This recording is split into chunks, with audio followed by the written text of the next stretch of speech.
একটা মেয়ে বিয়ের আগে যা যা ভেবে বিয়ে করে আসলেই কি মেয়েটা বিয়ের পর তেমনটা পায়? তোমরা সবাই কেমন আছো? আশা করছি সবাই ভালো আছো।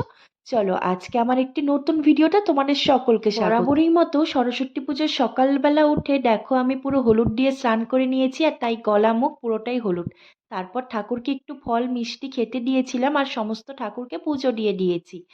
আর আজকে কিন্তু পুজোটা আমিই করেছি। পুজো দিয়ে এখন ঝটার পর চলে যাব ঠাকুর ঘরে। দেখো আমি একা একাই অঞ্জলি পড়েছি, আর এখানটা গণপতি বাব্বাকে দিয়েছিলাম লাড্ডু। তো অনেকদিন পরে দিলাম বলতে পারো, আমি তো লক্ষ্মী পুজো গণেশ পুজো করে থাকি। দেখো নিচে চলে আসছি, আর কতগুলো প্রসাদ হয়েছে দেখেছো। আর এখন না রান্নাঘরে যাব, সকাল থেকে কিছু খাওয়াও হয়নি।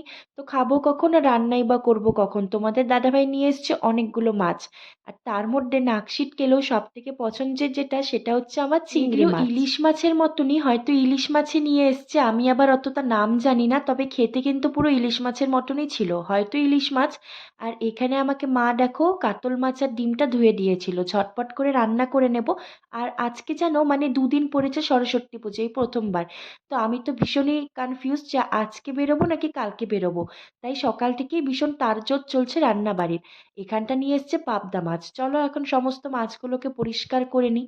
আর আমি যেহেতু একটুখানি ডায়েট করছি, মানে আমার তো দেখতেই পাচ্ছ বয়স অনুযায়ী মোটা বেশি হয়ে গিয়েছি, মানে হেলদি, তো সেই কথা মতো আমি একদমই কম কম তেল মশলাতে রান্না করি। আর নিজের জন্য তো বলতে পারো পুরোটাই একদমই আলাদা। আসলে আমার মতো ধরো তোমাদের দাদা ভাই, তারপর শ্বশুর মশাই শাশুড়ি মা তো ওরকম খেতে পারে না, তো আমি তাদেরটা আলাদা করে করে দিই। আর নিজের জন্য একদমই হালকা পাতলা রান্না করি। তবে আজকে একদমই সবার জন্য হালকা পাতলা করেছি। দেখো এখানে ব্রোকলি দিয়ে মাছের ঝোল হয়েছে। আর আমার প্রতিদিনের খাবারের তালিকায় যেটা থাকে পেঁপে সেদ্ধ, আর এখানটা করেছি ছোলা। তো চলো এখন আমি আমার খাবারটাকে এই যে সুন্দর করে বেড়ে নিয়েছি। তো দেখো এই যে এটাই হলো গিয়ে আমার দুপুরের হেলদি ডায়েট খাওয়ার। এখানে প্রায় একদম 100 গ্রামের থেকেও কম, মানে ধরো 80 থেকে 70 গ্রাম ভাত আছে। এখানটা একটা পুরো শশা কেটে নিয়েছি, শশাটা আছে। আর এখানে আছে একদমই, আমি উপর থেকে ছোলা নিয়েছি, মশলা অতটা নিইনি।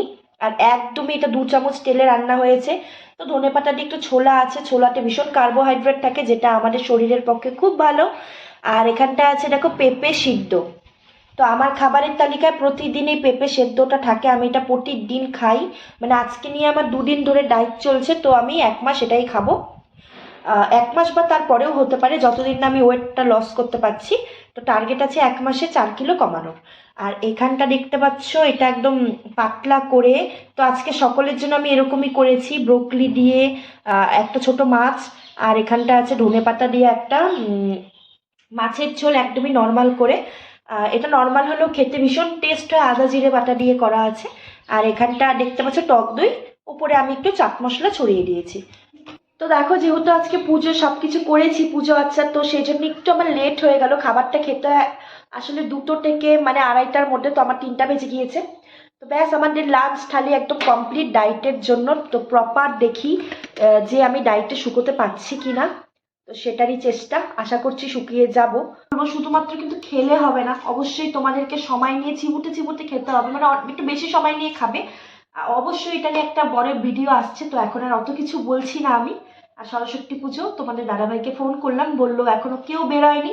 তো আজকে বেরোবে না কালকে বেরোবে কিচ্ছু বুঝতে পারছি না, তেমন কোনো কিছু প্ল্যান নেই। তো চলো এখন সুন্দর করে খাবারটা জাস্ট খেয়ে নেব। এই যে আমার একদম ডাইট থালি তোমাদের সামনে। তো চলো এখন থেকে খেয়ে নিই সুন্দর করে, খেয়ে দিয়ে তোমাদের সাথে আসছি।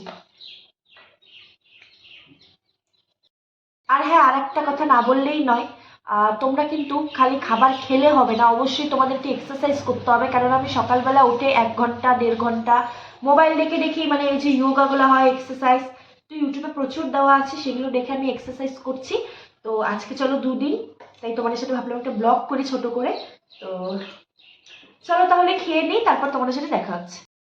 খাওয়া দাওয়া করেই দেখো গুড ইভিনিং তোমাদের সকলকে, রেডি হয়ে নিয়েছি বেরোবো বলে। তবে এই শাড়িটা আমি কিন্তু পরেছি একটা গিফটের শাড়ি। 2 দিন আগে একটা বিয়ে বাড়িতে গিয়েছিলাম, তো সেখানে আমাকে এটাকে গিফট করে দেওয়া হয়। আর আমি এটা পরে আমার একটা কেমন লাগছিল তোমরাই বলো। তো আজকে দেখো অনেক মানে বলতে পারো বছর পরে বিনুনি করেছি। ছোটবেলায় যখন স্কুলে পড়তাম তখন তো মা দুপাশে দুটো বেনুনি করে দিত, আর তখন স্কুলের মানে চুলের গোজো ছিল সেই মোটা, আর এখন একদমই ঝাড়ুর মতো হয়ে গিয়েছে চুল। তো নিজের চুলকে নিজেই বলছি। আমার সাথে না আজকে একটা খুব খারাপ জিনিস হয়েছে জানো। এই যে কানেরটা দেখতে পাচ্ছ, তো শখ করে কানেরটা নিয়েছিলাম পরবো। কি সুন্দর না, নিচটা পুরো মুক্তোর মতো। কিন্তু কি হয়েছে, কানের ডানটিটাই ছিঁড়ে গিয়েছে। যদিও অনেক কষ্ট করার পর এটা আমি পড়েছি, তবুও কোনো মতেই আর লাগেনি।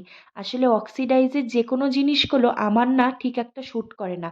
নয় কোথাও হারিয়ে যাবে, নয় কোথাও পড়ে যাবে। কেন জানি না এরকম হয়।